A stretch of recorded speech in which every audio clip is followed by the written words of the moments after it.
Do you know what time it is? It's supernatural story time. And if you're easily scared, and even if you're not, there's only one thing left to do.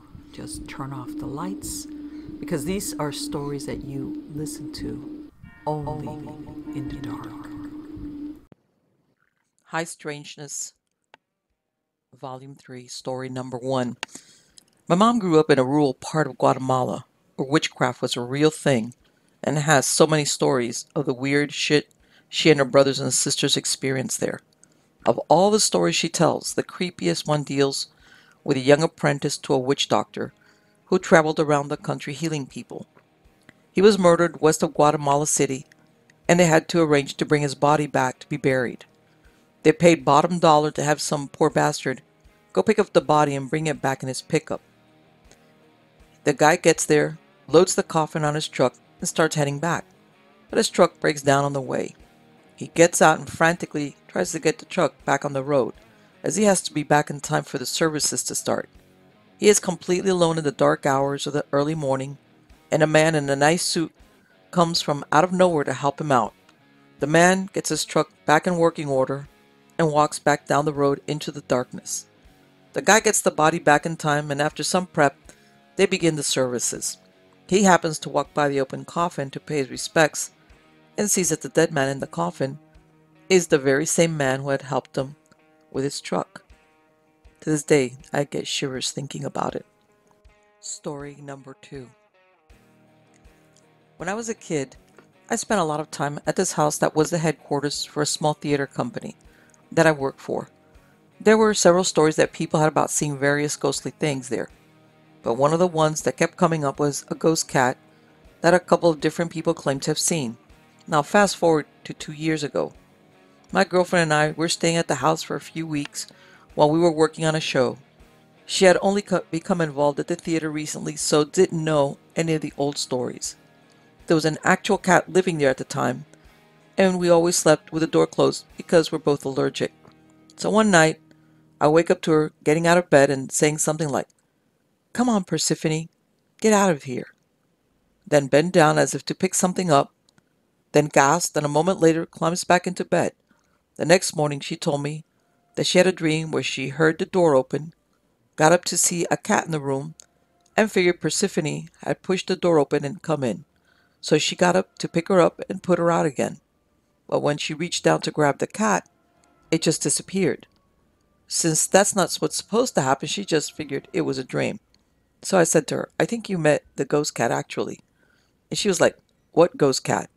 So I told her the story of it, and she asked me to describe what people had seen. A white, short-haired cat as opposed to Persephone, who was gray and long-haired.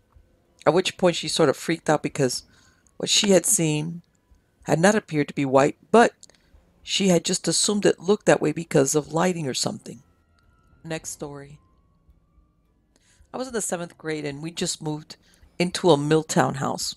One of the houses built close by a dam and textile mill that used to house the families of mill workers.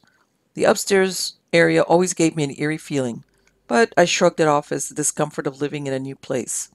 From the beginning, I had trouble sleeping and was jolted awake in the middle of the night repeatedly for no apparent reason. Then I started hearing the thumping. It started as occasional, soft thumps seemingly coming from the attic. I had my dad check it out to ease my mind, but he found no explanation. Fast forward a few weeks, the occasional knocking was becoming louder, and I continued to wake up in the middle of the night. One night I was jolted awake again, but this time I heard a loud bang, accompanied by the sound of breaking plastic. I looked to my window across the room, and the blinds had been completely torn and were in disarray. My door was closed, the windows were closed, and the house was locked up tight. I don't think I've ever run so fast in my life. I made it downstairs pretty quickly, and the sound woke my parents up, so they went upstairs to check it out. They found no claws or explanation. I slept on the couch downstairs until we moved shortly afterwards. As an update to the original, my parents still live in the neighborhood not far from that house, and I've noticed that it never keeps an occupant for too long. Also, I never experienced anything similar until this year, in which I'm living in an apartment with 3 other people.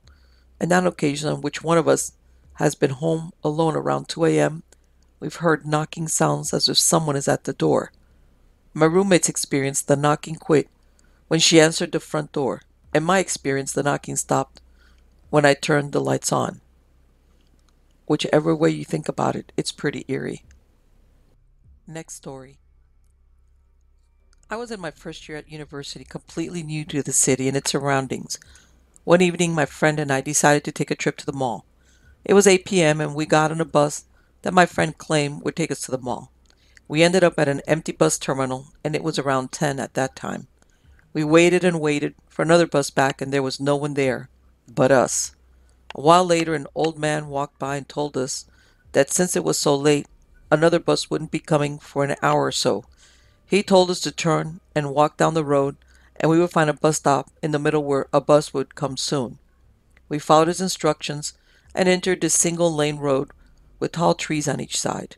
There were only a few street lamps working, so the area was dimly lit. The road was sort of built on a slant.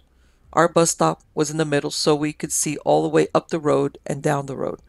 And it was a single-lane road. All we could see was the road and the trees on either side for at least half a kilometer on each side. Anyway, so we're waiting and waiting. My phone battery died and my friend had forgotten hers in her dorm room. We're starting to think there wouldn't be any bus coming and started to panic. Then, as we're waiting, I turn around and see two kids with backpacks walking down the road. I was relieved to see them, and so was my friend. When they were close by, I asked them if they knew about any buses coming. These were two kids, maybe around 12 or 13. One was a boy and the other was a girl. Both had backpacks. Here's our conversation. Not exact, but close enough. Me, hey, do you know if there's any buses coming? Boy, let me check, takes phones out, walks toward the bus stop sign. But it's empty and doesn't say the timing nor the stop number. Just a picture of a bus. I knew this from before. Me, the timings aren't there and there's no number to text either. I've looked at it before. Boy, still looking at phone. Oh, it's okay, your bus will be here in 10 minutes, I think. Meanwhile, during this conversation, my friend started talking to the girl. Girl, where are you guys from? Friend, we just started university here. What about you? Girl, oh, we're in school, and we're just going back home from school. Friend, oh, okay. After the boy told me that the bus would be here in 10 minutes, I turned my head to tell my friend this, turned my head back to thank the boy, and he was gone. Gone. The girl and the boy were nowhere to be seen. I literally probably looked away for a second max. We both looked down the road, up the road, and by the trees. They had a fence around them, but even if they went there, we would have seen them. I literally looked away for a second. Needless to say, both of us were scared as hell until our bus arrived. It was the last bus, and it was around 12:17 a.m. when the bus finally arrived. I know because we asked the time from the bus driver. I asked my brother about the area later. I didn't tell him what had happened. He said that there was a graveyard there. And then it hit me that what the hell would two 13-year-olds be doing in the middle of nowhere coming back from school at midnight? I didn't believe in the paranormal activities, but I can't seem to find any explanation for this one. Next story. I was driving home with my then girlfriend from a beach up north of us, and it was around 10 p.m. We were on a deserted country road, and I'm doing about 110 as I just wanted to get home. She was mostly asleep in the passenger seat, and I had the radio off and was listening to the engine purr. We had about 25 miles before our turn, so I was just watching the edge of my headlights for deer and stuff, when I saw taillights appear from an intersection like someone had turned and flipped their brake lights on. I started slowing down, and my girlfriend woke up from the speed change. The next thing either of us remembers a police officer knocking on my window, waking us up. It's 3 in the morning, and the intersection I saw the lights at is no more than a half-mile down the road behind us. He asked us what we were doing, and neither of us could come up with a good response. So he told us to keep going, as we were pretty hard to see off to the side of the road. Bottom line, my girlfriend and I lost 5 hours while driving and have no idea how it happened. Next story. Me and some buddies were bored one night and decided to head out and poke around an abandoned mental hospital. For those asking, it was a rich mental institution in Arvada, Colorado. Anyway, the only way in was through the autopsy room. The rest of the place was pretty much sealed off. So we go in, me, another guy, and two girls. As soon as we get into the autopsy room, one of the girls starts hyperventilating and crying. She said she just couldn't be there anymore.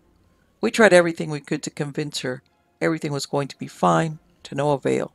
She wanted to leave, and wanted to leave now. Disappointed, we decided we had to leave. Two girls were walking in front of us, one trying to comfort the other, while me and the other dude walked a bit of a way behind. I don't know what brought me to look back. Morbid curiosity, maybe? But I did. Now, I'll admit, it was dark. But the moon was out, so it wasn't pitch black. Still, I know what I saw. A window on the second floor, what looked like a little girl in a white dress staring back at us. I looked for a good 10 seconds, stopped my buddy, and had him look without taking my eyes off the thing, and asked him specifically, "Do you see that?" I thought I might have been seeing things, or maybe it was a trick of the light. But no, we both saw it and stared for a good 20 seconds after. I might have thought it was some kind of trick, but after 20 seconds or so, it moved. We got the F out of there and passed the girls, screaming at them to get in the car. Is it possible it could have been some other person there who happened to bring a girl who might have looked from a distance to be a lot younger than she was? Sure. There were no other cars around though, so whoever it was would have had to walk a pretty good distance to get there. It could have also been a homeless family that was using the place for warmth. Who knows? All I know is that what I saw was a little girl in a white dress staring at us from the second-story window of an abandoned mental hospital at 2 in the goddamn morning. Next story. I was at my girlfriend's house and she has two cats. One of them is a big fat cat named Taz. He's a pretty creepy cat. I'll often catch him staring at me from under a desk or from the shadows. I was talking to my girlfriend in the kitchen when I saw a man in my peripheral. I turned to look, but it was just Taz. I continued talking and saw a man again, much more clearly, but still like a shade in my peripheral again. My girlfriend told me previously she's sensitive to spirits and stuff, and while not strictly believing in such things, I'd humor her. This time though, after seeing this man shape over Taz, I asked her if she saw him too. She told me she did, that it was her uncle who gave her Taz. She preferred not to acknowledge him because she hated him. Since then, I have stopped seeing him, but Taz is still really creepy. Next story. I was in my dad's office at his old house around 1 in the morning. Let me give you the layout. Once you open the door to walk out of the office, you have a direct view of the hallway in front of you, and that connects to the stairs to the second floor. I was playing Halo online and I heard a bouncing ball being thrown from the stairs, hitting each stair on the way down, then the tile floor. It was unusual because I knew no one was upstairs at the time. My little brother was in the den area watching TV. My older brother was in the couch asleep. My parents were in their bedroom asleep. I assume one of my brothers happened to go upstairs for some reason, and along the way they kicked the ball or something. So I just continued playing Halo.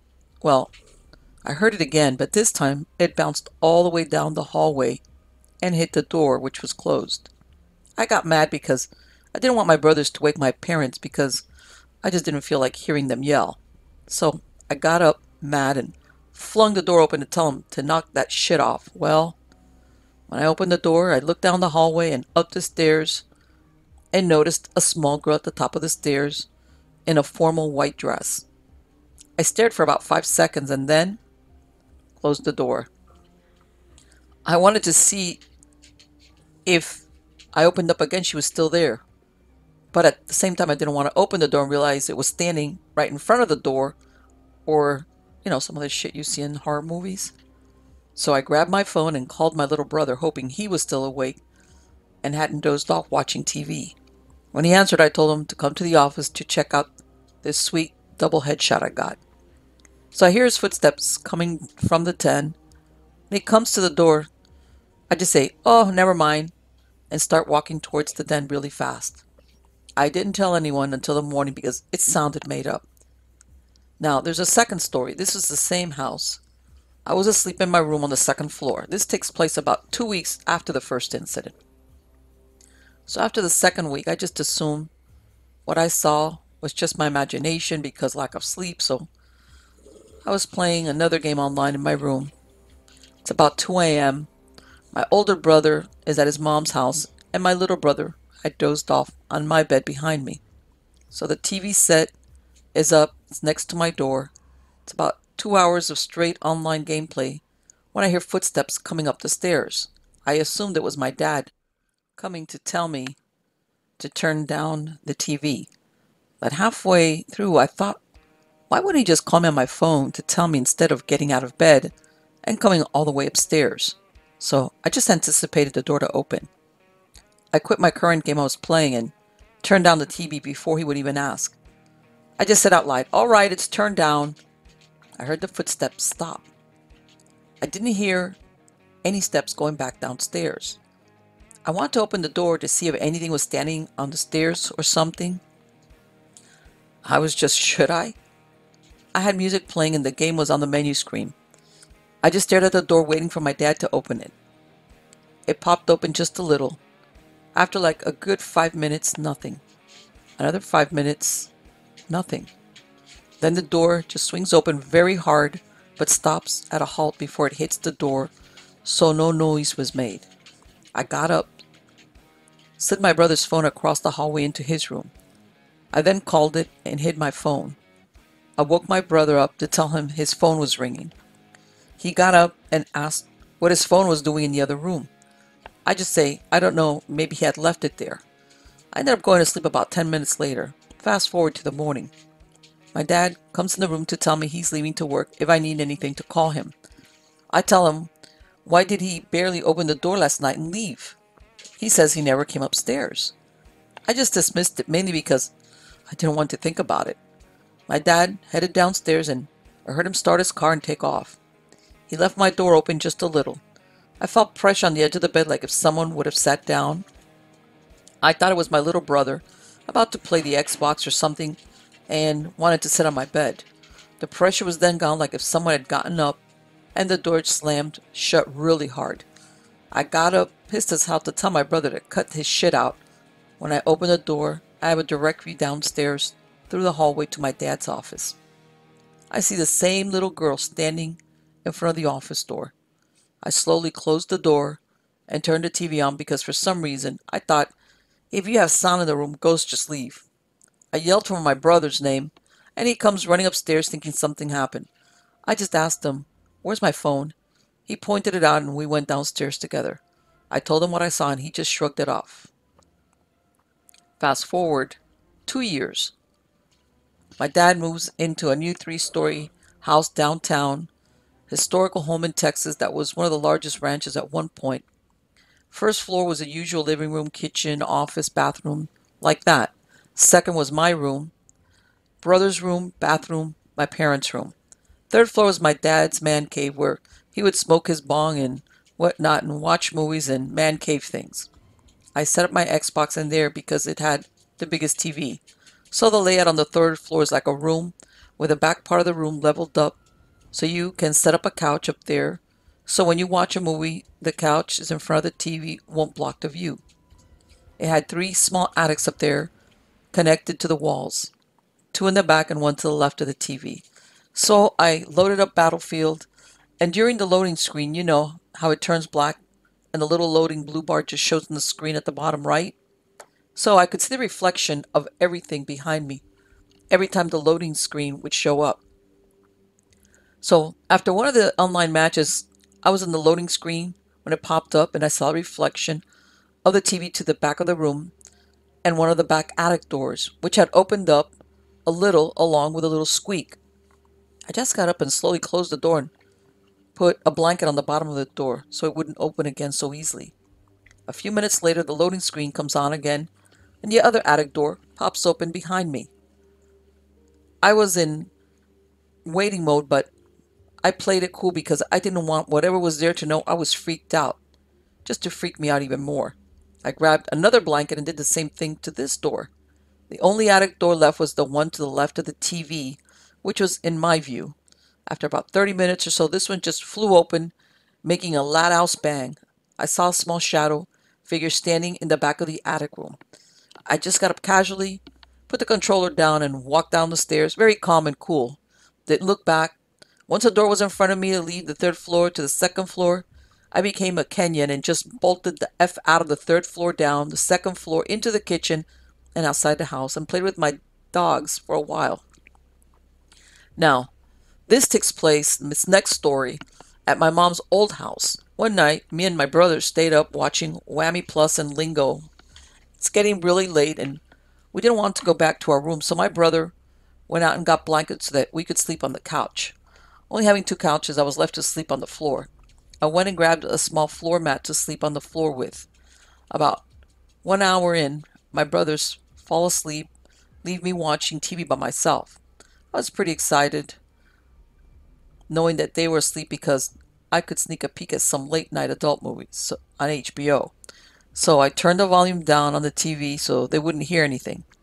As I'm reaching for the remote, I see a reflection in the kitchen. I thought maybe my parents were watching TV and it was a light from the TV or something. I noticed my mom's room was closed, so I then came to the conclusion that it must have been a car parked outside on the side street with its headlights coming through the windows or something. The light turned into an orb and started floating closer to me in a swaying motion. I would say float really slow. I froze up, unable to speak or move. I got goosebumps all over my body, and my hair started to stand up on my skin. It was a very strange feeling.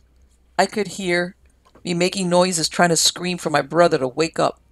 The orb got about 10 feet from me and made its shape into a man wearing a suit with a hat. I couldn't make out a face, but he did have a beard. He stood there in the dining room just staring at me. This went on for about 10 seconds, but felt like a lifetime.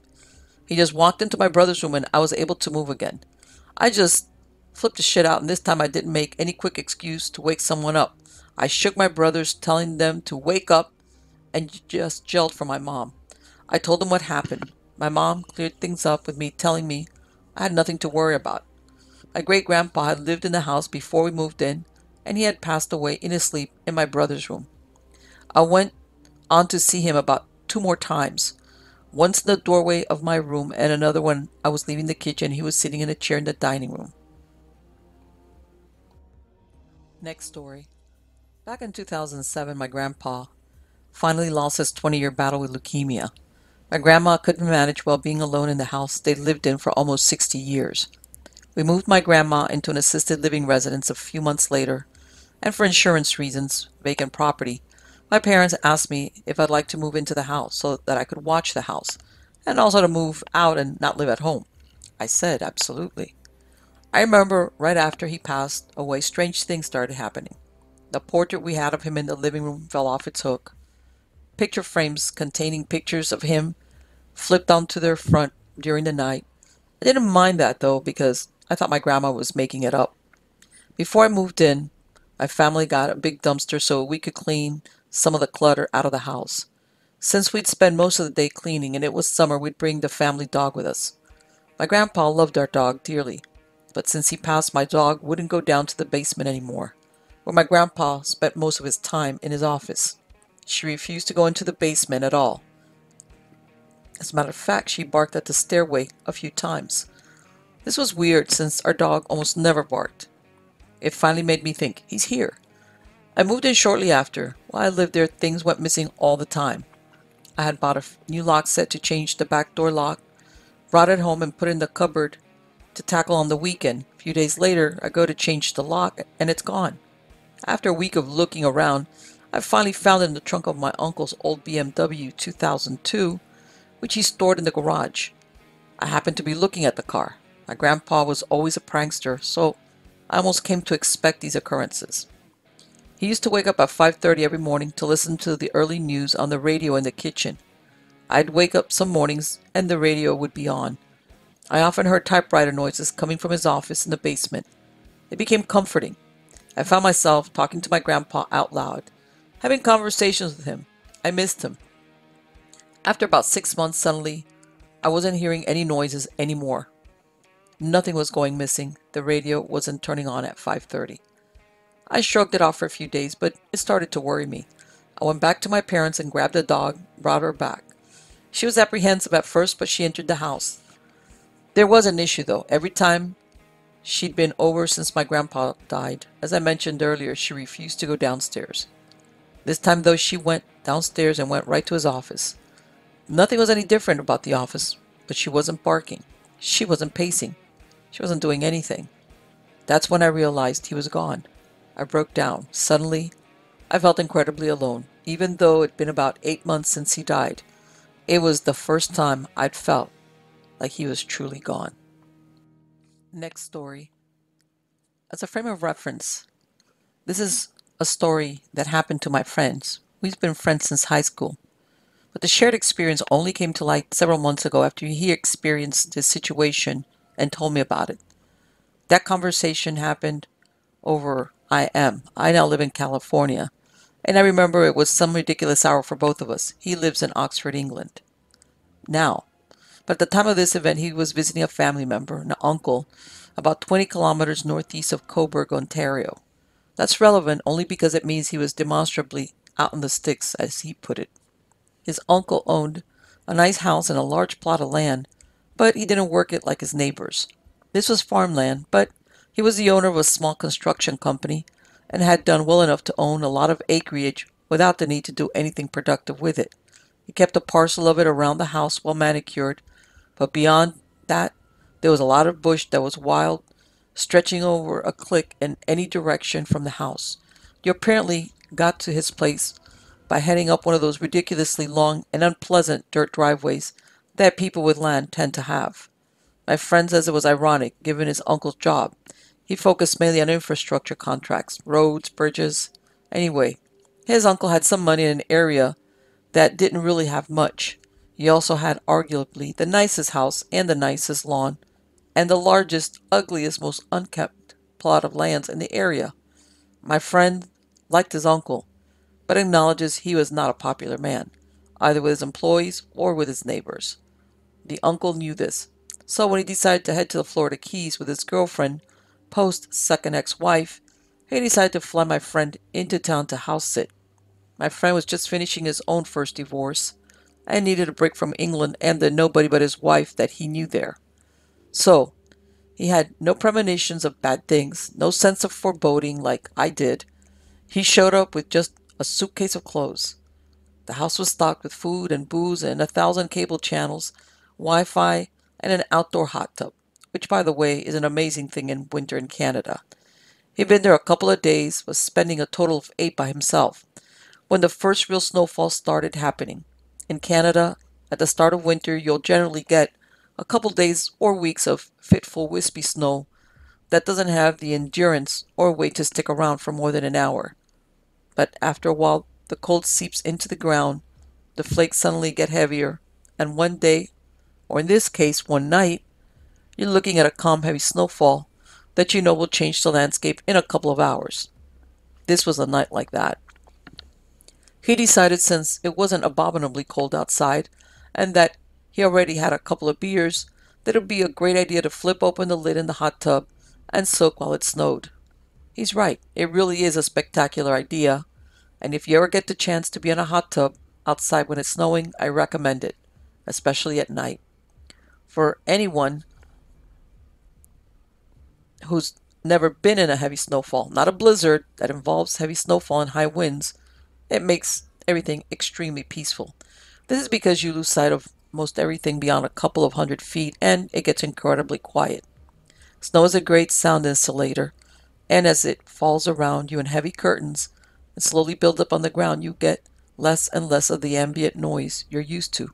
So even what little there is at night, in winter, in the country, even that goes away.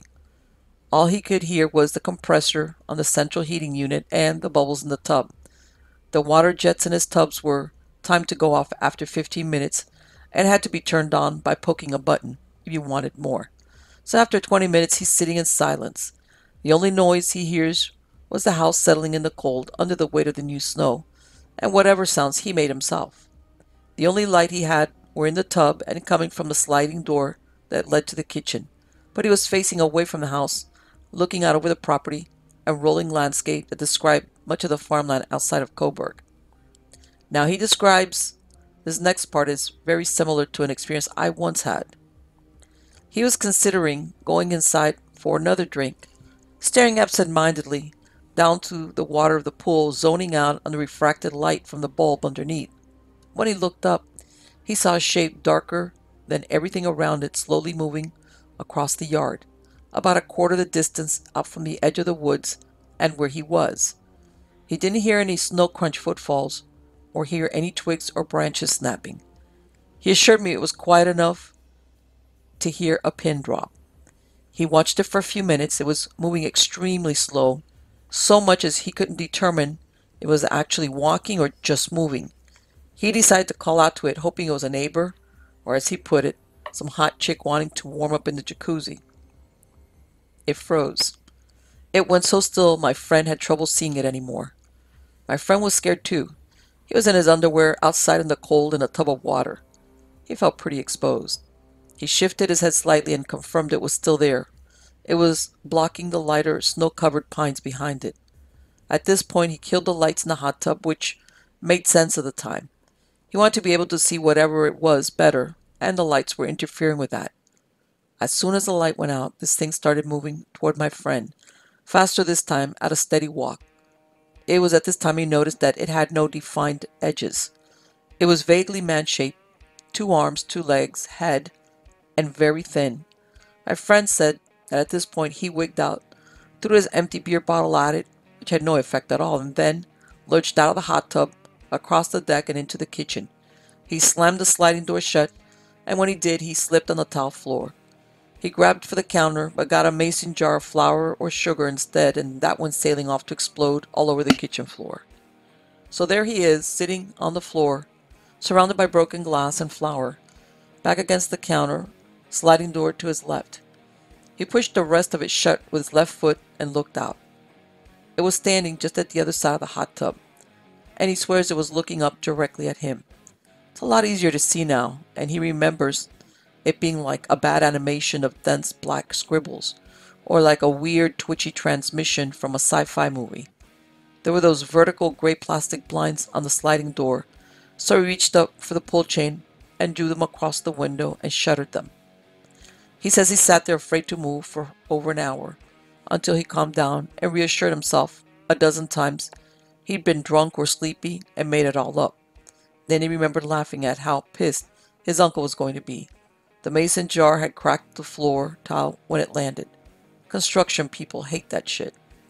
So he gingerly got up, noted a few bruises and a cut, and then spent about 20 minutes sweeping and wiping up the mess. By then, after another beer to calm his nerves, he decided that being afraid of the dark was bullshit and wanted to go back outside to soak his bruises before bed. He remembered really having to work hard to open the blinds. He compared it to the first time he jumped off a full-size diving board when he was a kid. He stood there for up to 15 minutes screwing up the courage to make the jump. He said this felt exactly like it. Most of him wanted to lock up all the doors and hide in bed until morning, but my friend is extremely stubborn, and not a little macho, even alone. Finally, he started opening the blinds. He also turned on the exterior porch light before he went out. He stepped out into the cold and saw absolutely nothing weird. All signs of the weird black man shape were gone. He stared into the woods, and all around the yard, all that he could see, he found nothing at all.